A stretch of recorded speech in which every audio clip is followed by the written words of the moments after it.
24 adults sat in a circle in September.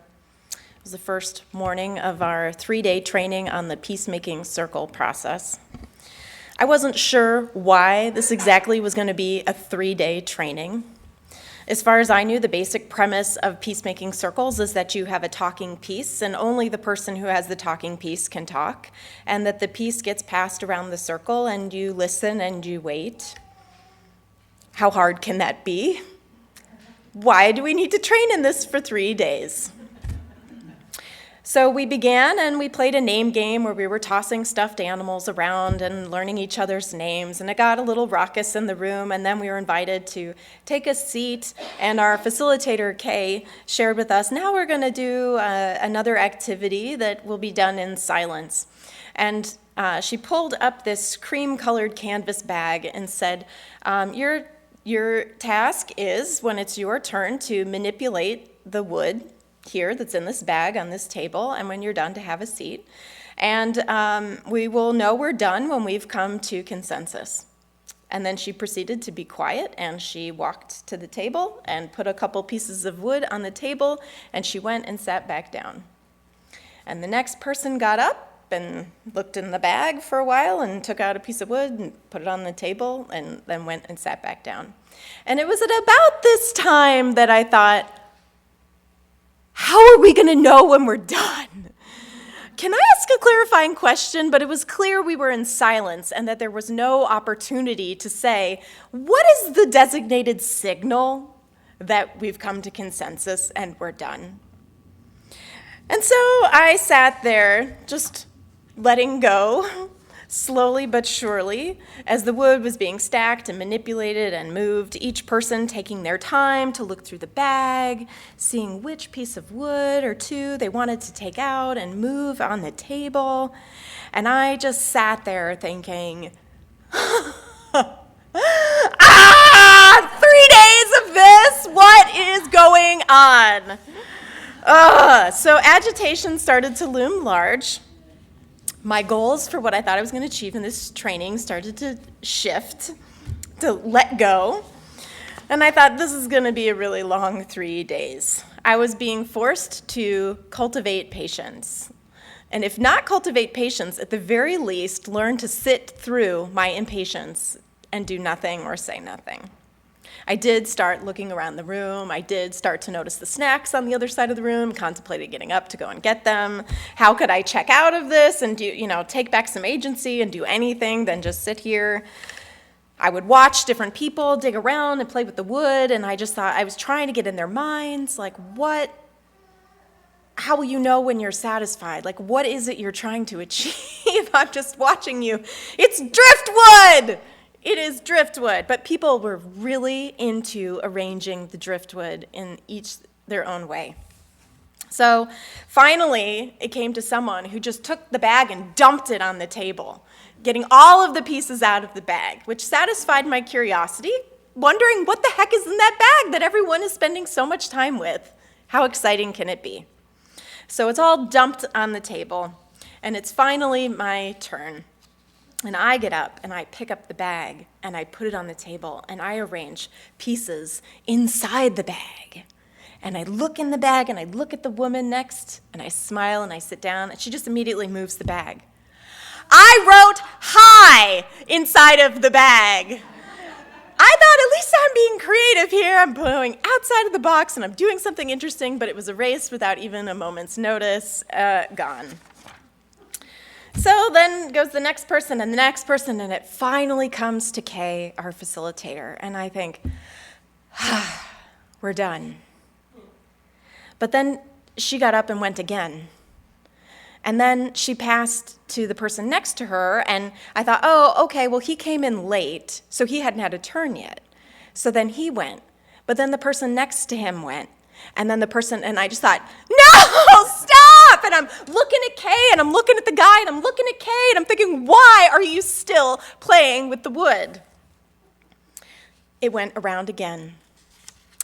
And it came to me, and a woman in the circle, well, actually a woman before me, when it came her turn, she just took all the wood off the table and put it in the bag, walked over to the facilitator and put it at her feet, and sat down. And I was like, what is going to happen now? Well, the next person, guess what she did? Just got up, walked over, picked up the bag, put it by the table, took out some wood, and started building again. You're in pain and you weren't even there. It becomes my turn. I stand up, I move one piece of wood, I sit down. People had started just completely passing, just like, pass, I'm done. And it gets to Kay, and I think, okay, we've indicated we're done. And Kay just studiously gets up and moves something and sits back down, and we go around again, people. For 45 minutes, we went around manipulating wood. Yep. I don't want to tell you how it ended, just in case you have the opportunity to experience this for yourself sometime. So I'm not going to spoil it for you. But I do want to back up just a little bit to help connect the dots about why something so irritating as this could be a profound teaching moment, that I am still mining for the gold. So let me tell you a little bit about restorative justice and why some of us were at this training in the first place. So the Center for Justice and Reconciliation explains restorative justice like this. So restorative justice is a theory of justice that emphasizes repairing the harm caused by criminal behavior. Restorative justice views crime as more than breaking the law. It also causes harm to people, to relationships, to community. And so a just response must address those harms, as well as the wrongdoing. It is best accomplished through cooperative processes that include all stakeholders. This can lead to a transformation of people, of relationships, and communities. Where our current judicial system asks, what law has been broken, who did it, and what do they deserve? Restorative justice asks, who has been harmed, what are their needs, and whose obligation are they? There's a vast difference between the two, and a peacemaking circle is just one of the cooperative processes that people use to bring stakeholders together to address who has been harmed, what are their needs, and whose obligation are they. The peacemaking circle is established not only to hold a person accountable and address the needs of the person who's been harmed, but also to try to understand what caused the person to do this in the first place, and are there underlying conditions that need to be addressed so that this person isn't likely to continue this behavior in the future. So 7 people from our congregation went to attend this training to learn about how do you hold these cooperative, transformative circles, and how do we facilitate them.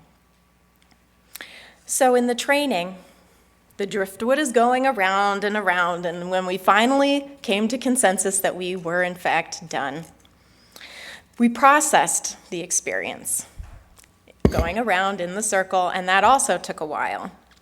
I'll come back to some of our conclusions later.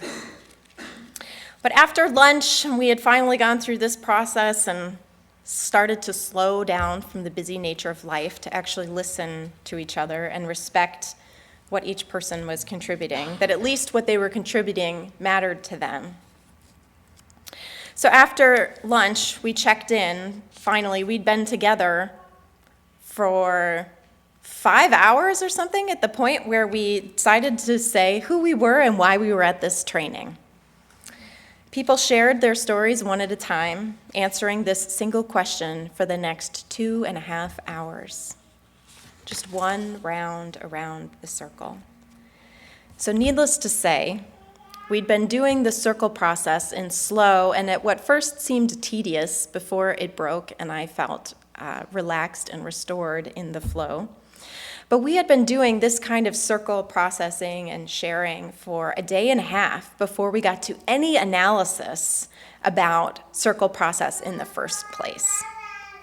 And one of the first questions we were asked was, what makes for a good facilitator of this process? And you might not be surprised to find that many people said patience. We had been schooled in patience by this point by the sequencing of the training. And so person after person shared about the need of the facilitator to be present, to let go of control, to trust the members of the circle to do what needed to be done without intervening or speaking out of turn. And that most of all, the facilitator needed to let go and be patient. After some time, a member of our church said, clearly patience is important with this process. And yet, none of us would be here at this training if we weren't also impatient. We see grave problems with our current judicial system, and we're not willing to sit by as people of color are disproportionately policed and incarcerated. This intersection of patience and impatience that we're called to in trying to create change. And this man and I had recently been to the NAACP's conference on justice and disparities, and while we were there, we heard this really disturbing fact from a speaker. Honduras is the murder capital of the world, and El Salvador ranks 4th highest for the numbers of murders in the world. Our state of Iowa incarcerates more people than Honduras and El Salvador. Just our state. The only other countries with higher rates than Iowa, besides the US in general, are Cuba, Rwanda, and Russia. Surely there are other states that have higher rates than us, but if we leave them out and we just compare our state, Iowa, to all the other countries in the world, we incarcerate people at a higher rate than all of them save 3. We should be impatient about that. The Iowa Department of Human Rights reports that if the current offender behaviors and justice system trends, policies, and practices continue, Iowa's prison population may be expected to increase by about 39% over the next 10-year period. We have an epidemic on our hands. Ta-Nehisi Coates, who is a contributor to The Atlantic, was on The Daily Show this week talking about it in his recent article in The Atlantic. And they discussed the rise in crime that happened around the globe in the 70s, 80s, and 90s. But when it started to drop in the 90s, our incarceration rates continued to rise. And Coates had this to say: the crime rise and fall that happened in the latter half of the 20th century is not a uniquely American event, but mass incarceration is uniquely American. Our response is uniquely American, and an argument I make is that it cannot be divorced from the history of white supremacy and Black criminalization in this country. In his Atlantic article, The Black Family and the Age of Mass Incarceration, he wrote, crime rates rose and fell in the United States and Canada at roughly the same clip, but in Canada, imprisonment rates held steady. If greatly increased severity of punishment and higher imprisonment rates caused American crime rates to fall after 1990, researchers have said, then what caused the Canadian rates to also fall? The riddle is not particular to North America. In the latter half of the 20th century, crime rose and fell in Nordic countries as well. During the period of rising crime, incarceration rates held steady in Denmark, Norway, and Sweden. But the incarceration rates declined in Finland. If punishment affects crime, Finland's crime rate should have shot up when they decreased their incarceration rate, but it did not. After studying California's tough 3 strikes and you're out law, which mandated at least a 25-year sentence for strikeable offenses, such as murder or robbery, researchers at UC Berkeley and the University of Sydney in Australia determined in 2001 that the law had reduced the rate of felony crime no more than 2%. Throwing people away into jail for a 2% decrease in crime. Bruce Western, a sociologist at Harvard and one of the leading academics on American incarceration, looked at the growth rate in state prisons in recent years and concluded that a 66% increase in the state prison population had reduced the rate of serious crime by a modest 2 to 5%, and a cost to taxpayers of $53 billion. Our jail and prison population from 1970 until today has increased sevenfold, from 300,000 people to 2.2 million. We didn't used to sentence people in the ways that we do now. It's something that we created, and it's something that we can undo. To be a person who seeks to undo this, we need to have patience and impatience. You need the impatience to be agitated, to do more than just think about the fact that these statistics are staggering. You need impatience to motivate you to act, and you need patience to recognize that it takes relationships and work to change laws, policies, and systems. There's a cartoon image in your order of service printed right near my sermon title that shows a person, a decision maker, standing on a platform. And they're held up by a long board where a mass of people have gathered, and they're protesting. And what they don't realize is that they have power, and that by standing where they are keeping that person in place as a decision maker. For me, this captures what social justice and organizing is all about. It's great when you protest and you approach a decision maker and you say, our criminal justice system is broken, we need to find alternatives. And poof, they agree with you and they decide to revamp their policies and implement restorative justice practices and change their funding sources and use their money in different ways. I mean, that's amazing. And guess what? That doesn't happen very easily or very often. It takes time for all of us to claim the power we have, to stop looking to the person we've given our authority to, and to instead build relationships and start looking at each other and asking, what's not working here? What other strategies do we need?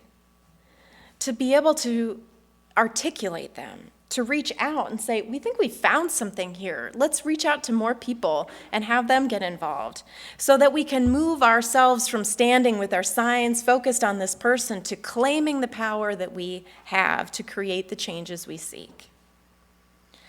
It takes a lot of time to be able to do that. And activists, we need to hold on to that impatience of the need for change while we also keep with the patience to do the work that it requires. Both are necessary. In my family, I realized a few years ago, I discovered that I am quite impatient, actually. And they just laughed. They said, you're just figuring that out? But in thinking about this, no one is just patient or impatient. Either if you apply patience or impatience equally to all conditions, that is a shortcoming. That is a stuck position. Not patience and impatience, they don't apply equally to all the circumstances of our lives. The poet Rumi says that your hand opens and closes. It opens and closes. If it were always a fist, or if it were always stretched open, you would be paralyzed. Our task, I could have called this the virtue of impatience. That we can think, we should just be patient, but we need to find the relationship between them both to stay dynamically engaged. To recognize the wisdom in them and learn how to apply them. If patience and impatience live at an intersection in a neighborhood, then their cousins who live next door to them are process and outcomes. How we do things and what we achieve. In this church, I was told when I came here that we want to embody our values. We want to do more than talk about them. We want to act. Well, to do this, to act well, we also have to talk with each other. We have to pay attention to process. If we don't pay attention to how we make our decisions, then we may not end up living by the values that we're calling our larger society to live by, and we could lack integrity. And if we allow ourselves to get lost in process and just talk and talk and talk, then we will have no accountability. No actions will happen, no outcomes, and we will also lack integrity. There's a relationship In my mind, I visualize the intersection of these tensions that we have to hold and embody as we seek to be people of faith in our lives.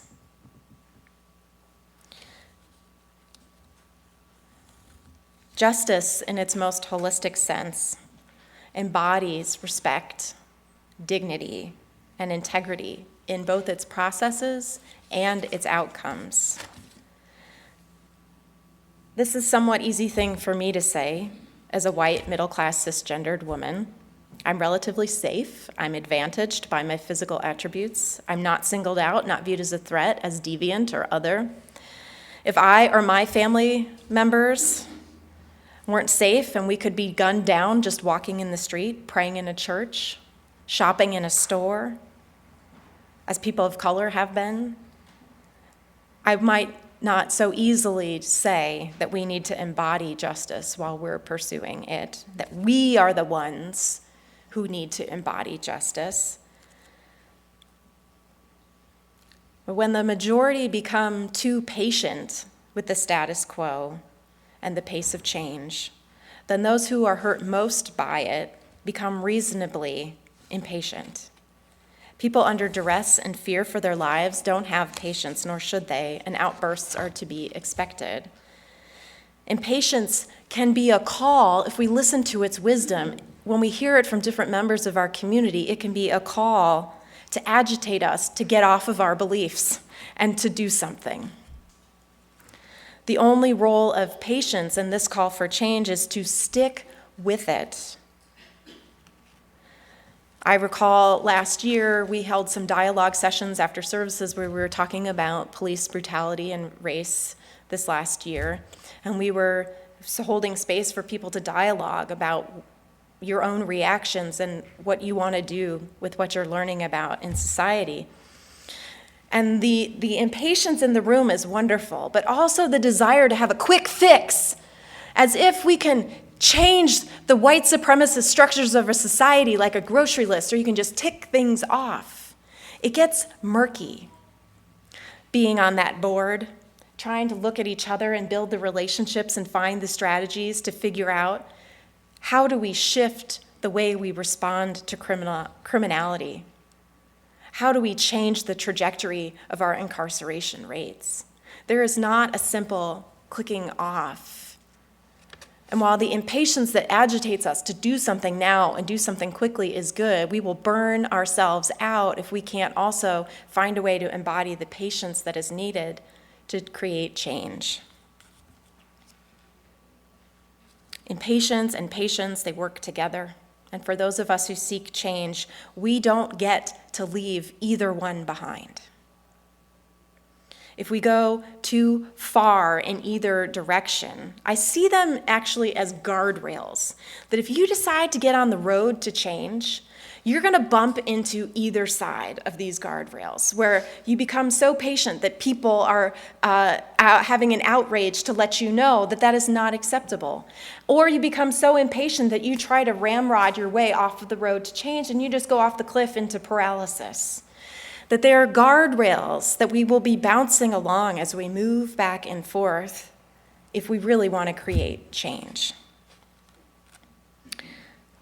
Our church is considering hanging a Black Lives Matter banner on the church, and there are dialogue sessions happening right after this service, actually at 11 o'clock downstairs this morning, to share with each other what would it mean to you if we placed a banner on our church, and what would it mean for our congregation if we were to do this. There will be at least one more session before we make any decisions about whether or not we will do this. And some people have asked for dialogue, to have a voice in this process, and others are frustrated that people think there's anything we even need to talk about. If we're going to be a church who takes stances on public issues, then we're going to be on that road to change, and we're going to bump into those guardrails. And I invite you to have both impatience and patience with that process. Because if we try to just make a decision without inviting people into dialogue, just to make it happen faster, then we're skipping through process and we're going to hit obstacles. And If we go to process and we let that go on for a long time without any accountability towards action, then we're just circling ourselves and we've lost the road to progress. So we have to develop ways with one another to embody the kind of justice that we seek and to have trust in one another in that space. It's crucial that we do this, that we find ways to be just with one another, not only because it's respectful, but because it increases our capacity as a community and what we can hold. And we're going to need to do this if we want to stay on this road to change that members of our congregation have been so engaged in with all of the work with Amos and our mediation programs, how we're working in schools and with the police department to divert youth from being detained, to keep them out of juvenile detention and to keep them in school. If we want to keep doing that, right now we're doing it with the police department, with low-level offenders, first-time offenders. But Ta-Nehisi Coates on The Daily Show said, we won't even begin to touch the tip of the iceberg of the masses of people who are incarcerated in this country. If we change drug laws, we reform them, we won't even touch the tip of the iceberg of who's incarcerated. We have to be willing to change how we respond to violent offenders as well. Those laws haven't always been for life. There have been different levels of sentencing, and we've increased them and watched our incarceration rate skyrocket. And if we really want to be a congregation who says that's wrong and is doing something about it to change the numbers and the faces of who's in our prisons here in Iowa, then we're going to have to find the patience to sit in circles like the one I described before.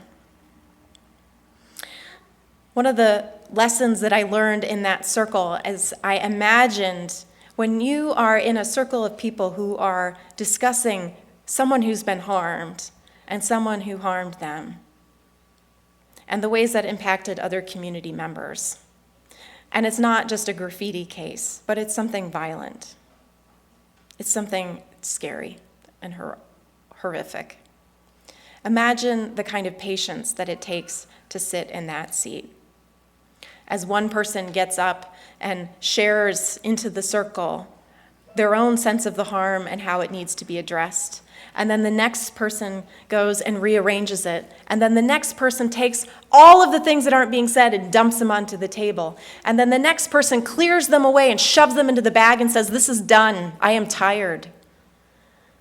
If we want to create alternatives to just locking people away and instead trying to address what is actually happening and how do we transform these conditions so that all people have safety and possibility in their lives, then we're going to have to work on our ability to tolerate both process and outcomes, patience and impatience. Our facilitator said at the training that when you are creating these circles, you have to be careful that you don't spend so much time doing the relationship building and the getting acquainted piece that you never get to action. Because if you never get to action, people will lose trust with you and they won't be there. But if you don't create the space to develop that safety and the strength of the circle in the values that we espouse and the ways we're going to practice them and hold each other in that circle, if you don't do it, people won't feel safe enough to allow the deeper analysis in them, the deeper truths to come forward. When we don't feel safe, if we think people are rushing by and they're just saying, "Oh, how are you?" and you pass them in the hallway, you don't stop and say, "My marriage is falling apart," and right? You don't do that. But if a friend makes time to sit down with you and they're having coffee and you're sharing space together, that's a time where we might allow those more vulnerable parts of our lives to come forward and be seen.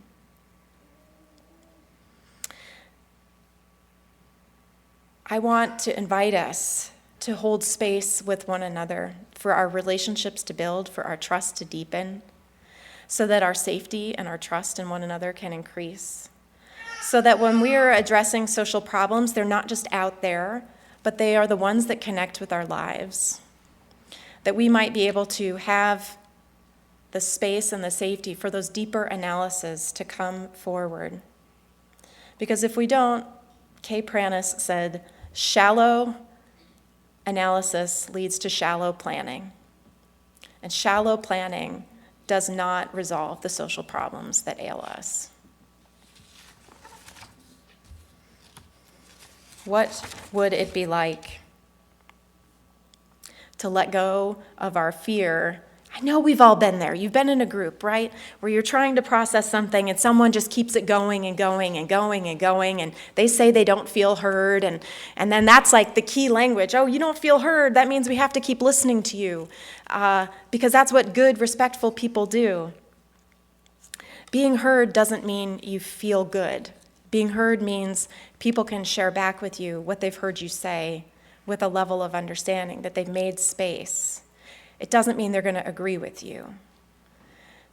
For us to have good process doesn't mean everyone is going to feel awesome about it, but it does mean that we're going to genuinely engage and listen to one another, and also keep moving forward, that we don't allow ourselves to get derailed. What would it be like to be able to know that in this church we have cultivated that kind of practice, and that we are people who are willing and able to act on those values in our community to help change the way we deal with criminality? What would it be like to see those statistics drop and have other states turning to us, seeking answers of how we've created these changes? Let us ever deepen into this kind of trust, this kind of relationship, that we can unleash our love and bring justice to our lives. Amen.